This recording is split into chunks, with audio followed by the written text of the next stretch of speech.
രാജ്യസഭയുടെ അധ്യക്ഷൻ ആരാണ്? രാജ്യസഭയുടെ അധ്യക്ഷൻ ചെയർമാനായിരിക്കും. രാജ്യസഭാ ചെയർമാൻ ആരാണ്? രാജ്യസഭാ ചെയർമാൻ ഉപരാഷ്ട്രപതിയാണ്. രാജ്യസഭാ ചെയർമാനായി പ്രവർത്തിക്കുക ഉപരാഷ്ട്രപതി. ആദ്യ രാജ്യസഭാ ചെയർമാൻ ഡോക്ടർ എസ് രാധാകൃഷ്ണൻ. അദ്ദേഹത്തെയാണ് രാജ്യസഭയുടെ പിതാവ് എന്ന് പറയുന്നത്. Doctor S Radhakrishnan. ഇനി പറയാനുള്ളത് അനുച്ഛേദം 89. അനുച്ഛേദം 89 രാജ്യസഭാ ചെയർമാനെയും രാജ്യസഭാ ഡെപ്യൂട്ടി ചെയർമാനെയും കുറിച്ച് പറയുന്നത്.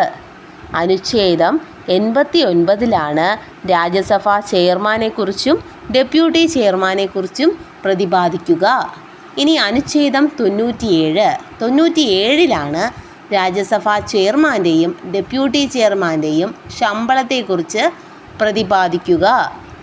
എത്ര അനുച്ഛേദമാണ്? 97 ശമ്പളം. ഓർത്ത് വയ്ക്കുക. ഓക്കെ, അടുത്ത ആർട്ടിക്കിളാണ് ആർട്ടിക്കിൾ അതായത് അനുച്ഛേദം 64. അനുച്ഛേദം 64 പറയുന്നത് രാജ്യസഭാ ചെയർമാൻ ഉപരാഷ്ട്രപതി ആയിരിക്കും എന്ന്. അതായത് ഉപരാഷ്ട്രപതി ആയിരിക്കും രാജ്യസഭാ ചെയർമാൻ എന്ന് പറയുന്ന അനുച്ഛേദം 64. അനുച്ഛേദം 64 പറയുക ഉപരാഷ്ട്രപതിയായിരിക്കും ചെയർമാൻ എന്ന്. അടുത്തത് ചോദ്യം. ഏറ്റവും കൂടുതൽ കാലം രാജ്യസഭാ ചെയർമാനായിരുന്ന വ്യക്തി ഹമീദ് അൻസാരി. ഏറ്റവും കൂടുതൽ കാലം രാജ്യസഭാ ചെയർമാനായിരുന്ന വ്യക്തി ഹമീദ് അൻസാരി. അടുത്തത് രാജ്യസഭാ ചെയർമാനായ ആദ്യ മലയാളി KR നാരായണൻ.